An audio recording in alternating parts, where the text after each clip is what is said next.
Indian.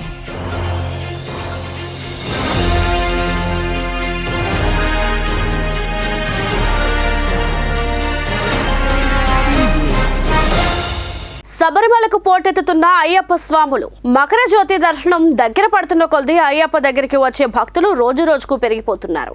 Chengannur నుంచి, కొట్టాయం నుంచి నిలకల్ మీదుగా పంబకు అయ్యప్ప భక్తులు పోటెత్తారు. పంబా నది వంతెన దగ్గర నుండి కన్నెమూల మహాగణపతి గుడి వరకు అయ్యప్పలు వేచి ఉన్నారు.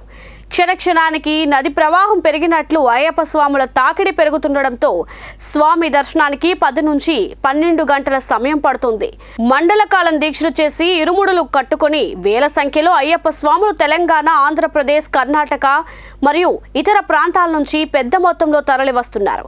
వచ్చిన స్వాములకు ఇక్కడ సౌకర్యాలు అంతంతో మాత్రమే ఉండడంతో చాలా మంది అయ్యప్ప భక్తులు తీవ్రంగా ఇబ్బందులు ఎదుర్కొంటున్నారు.